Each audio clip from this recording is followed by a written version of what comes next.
Railway ने उत्तराखंड को एक नई ट्रेन की सौगात दी है। लाल कुआं से मुंबई यानी कि बांद्रा टर्मिनस को चलने वाले साप्ताहिक ट्रेन का उत्तराखंड के मुख्यमंत्री पुष्कर सिंह धामी ने वर्चुअली हरी झंडी दिखाकर उसे रवाना किया।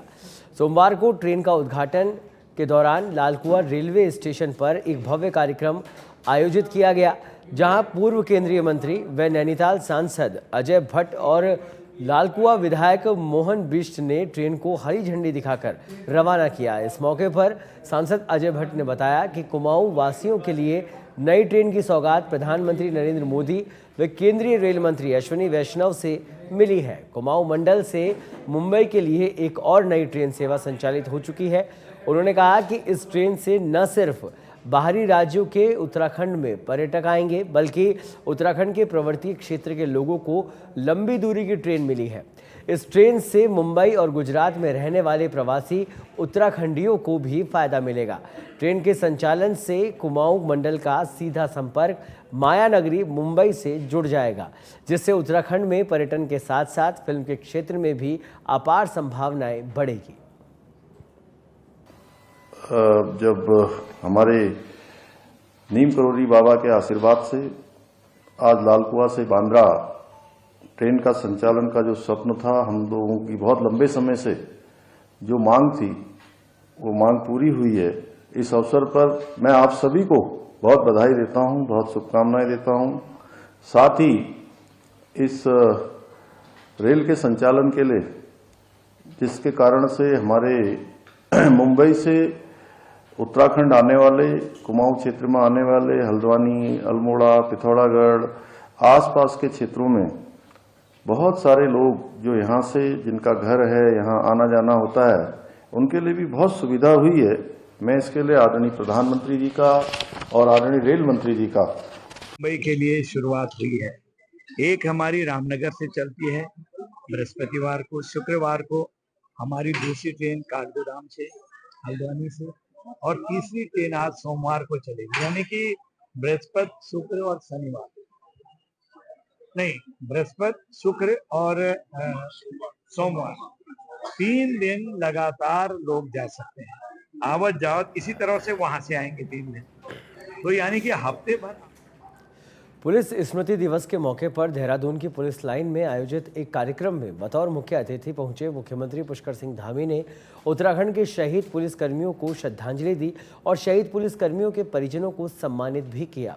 इस मौके पर मुख्यमंत्री पुष्कर सिंह धामी ने उत्तराखंड पुलिस को सौगात देते हुए सरकारी आवास बनाने के लिए आगामी वित्तीय वर्ष में 100 करोड़ रुपए की धनराशि देने, अधिकारियों और कर्मचारियों के लिए पौष्टिक आहार भत्ते में 100 रुपए की बढ़ोतरी, निरीक्षक और सहायक उप निरीक्षक को वर्दी भत्ते के रूप में 3500 रुपए देने और 9000 फीट की ऊंचाई पर ड्यूटी निभाने वाले पुलिसकर्मियों के लिए प्रतिदिन भत्ते में 200 रुपए से बढ़ाकर 300 रुपए की बढ़ोतरी की घोषणा की है।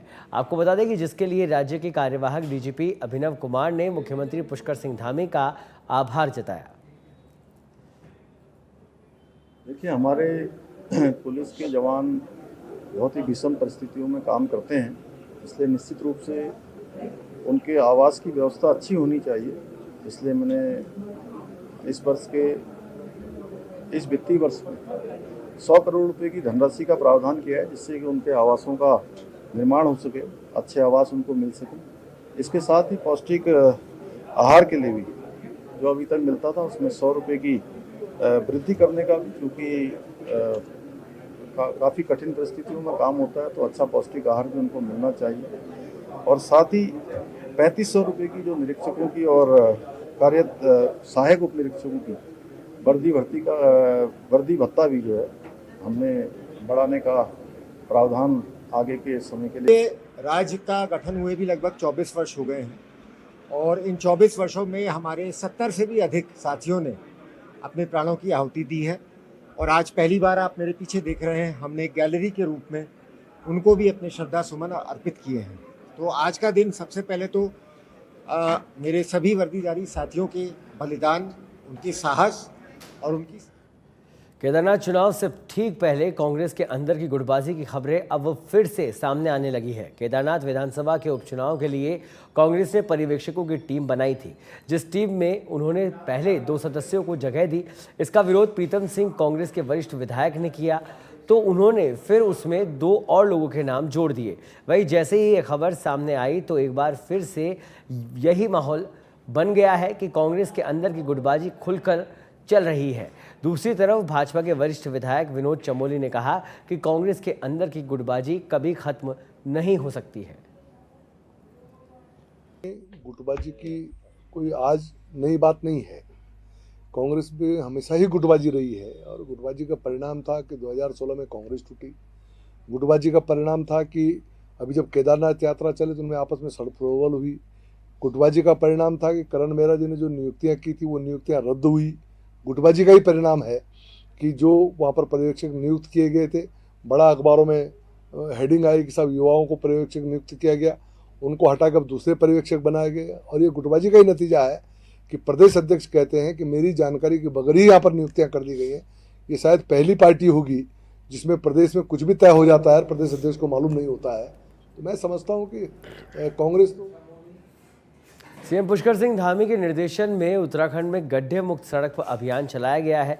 रुद्रपुर के वार्ड नंबर 1 शिमला बहादुर के 3 पानी डाम में छठ घाट स्थित मरम्मत कार्य को लेकर मिट्टी पटन का कार्य किया गया है, जिसका उद्देश्य लगातार हो रहे हादसों को रोकना है। इस मुद्दे पर कांग्रेस के पार्षद प्रत्याशी रामकृष्ण सैनी ने भाजपा के निवर्तमान पार्षद प्रत्याशी सुरेश गौरी पर पलटवार किया है। आरोप लगाया कि वे इस कार्य का श्रेय ले रहे हैं, लेकिन दूसरी ओर निवर्तमान पार्षद सुरेश गौरी का कहना है कि सीएम पुष्कर सिंह धामी के निर्देशानुसार गड्ढा मुक्त सड़क अभियान चलाया गया है, जिसके लिए केवल रुद्रपुर ही नहीं उत्तराखंड में जोर शोर से गड्ढा मुक्त अभियान चलाया जा रहा है।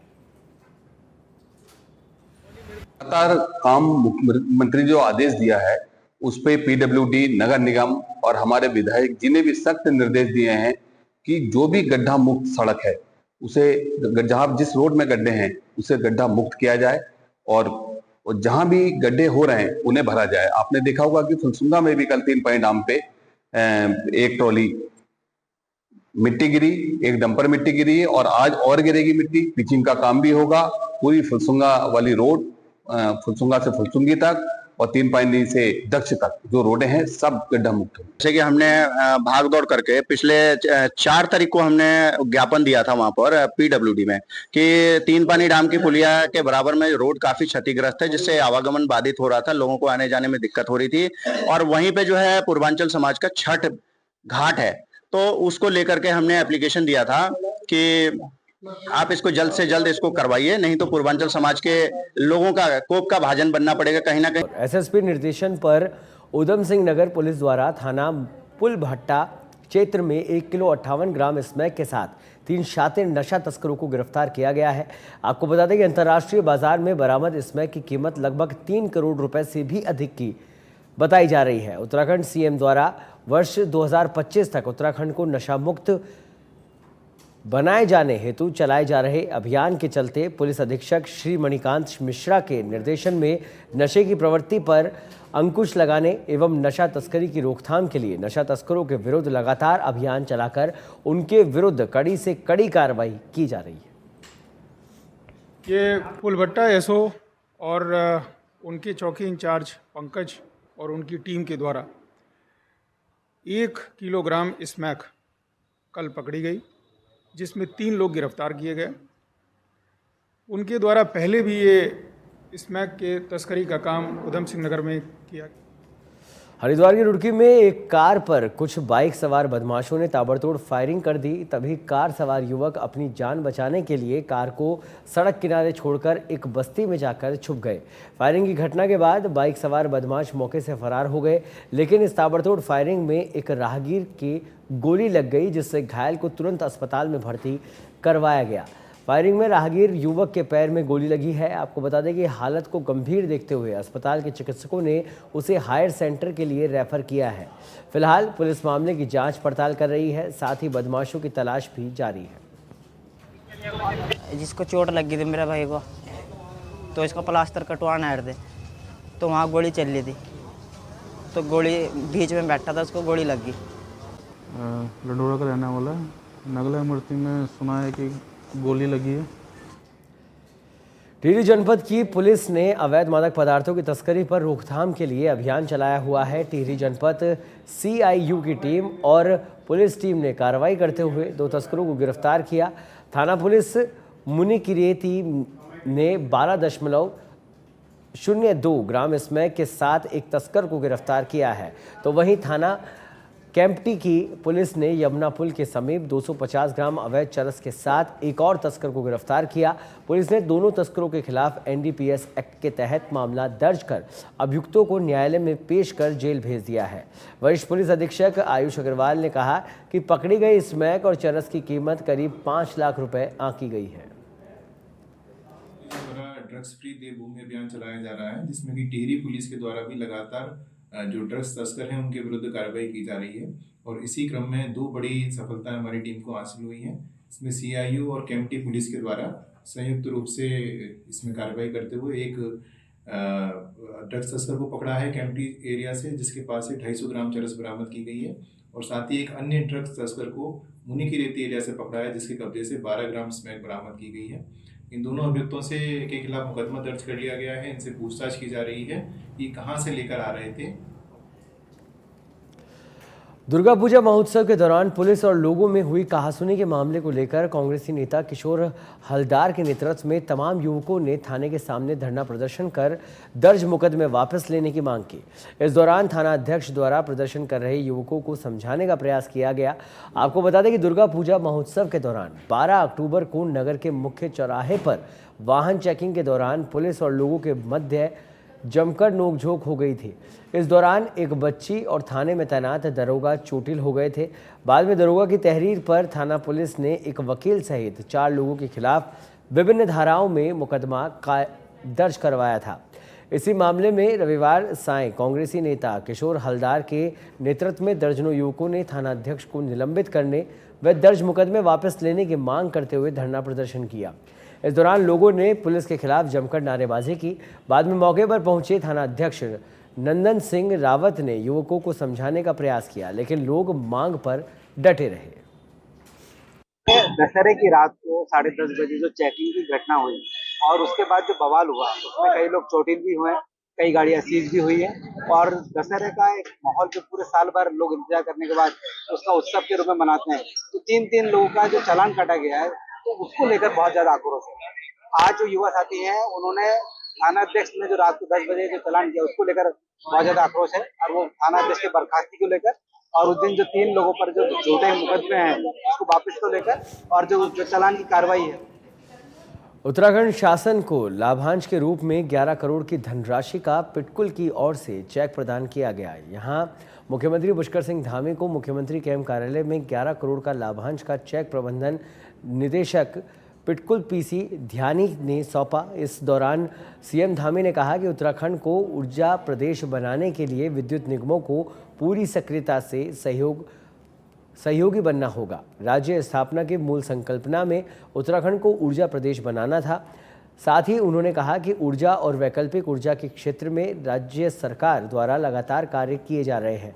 राज्य सरकार का प्रयास है कि आगामी 5 सालों में उत्तराखंड में राज्य की मांग के हिसाब से ऊर्जा का उत्पादन हो।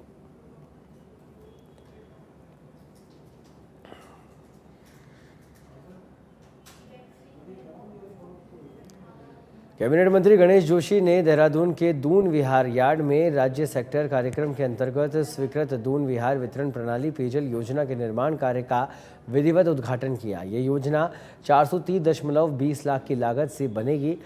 योजना के अंतर्गत दून विहार कॉलोनी, भागीरथपुरम, कृष्णा विहार एवं अन्य समीपस्थ बस्तियां सम्मिलित है। इस योजना के माध्यम से क्षेत्र के 4000 से अधिक लोग लाभान्वित होंगे।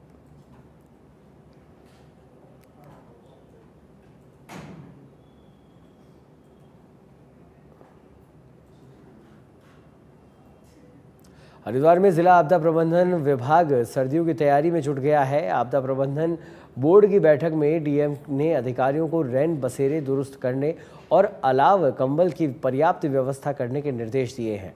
कलेक्ट्रेट सभागार में हुई मीटिंग में आपदा प्रबंधन के वित्त वर्ष के बजट के बारे में चर्चा की गई। साथ ही बोर्ड के सभी सदस्यों के जरिए दिए गए सुझावों पर भी चर्चा हुई।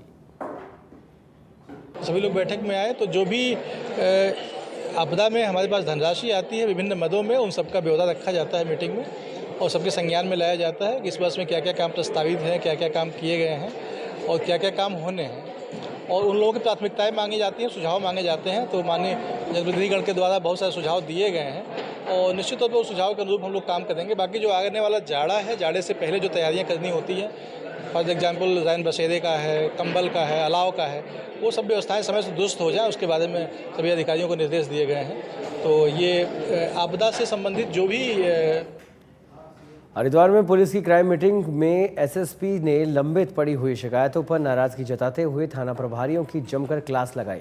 साथ ही त्योहारी सीजन में ट्रैफिक कंट्रोल और भीड़ नियंत्रण को लेकर भी निर्देश दिए। एसएसपी ने सभी सीओ को चोरी और लूट जैसे मामलों की खुद समीक्षा करने और चोरी के माल की 100% रिकवरी करने के लिए काम करने का निर्देश दिया है। इस दौरान अच्छा प्रदर्शन करने वाले 32 पुलिसकर्मियों को पुलिस ऑफ द मंथ के खिताब से भी नवाजा गया। आगामी दीपावली के मद्देनज़र जो हमारी पुलिस की व्यवस्थाएं हैं, जो अरेंजमेंट्स हैं, उनको देखते हुए और साथ ही साथ सत्यापन की कार्रवाई या अन्य विवेचनाओं के निस्तारण को लेके, वांछितों की अरेस्टिंग या इनामी अपराधियों की अरेस्टिंग को लेके आज मेरे द्वारा क्राइम मीटिंग की जा रही है। और इसमें सभी हमारे मातहत उनको निर्देशित भी किया गया है कि लगातार हमारी जो गश्त है या विजिबिलिटी को हम लोगों के द्वारा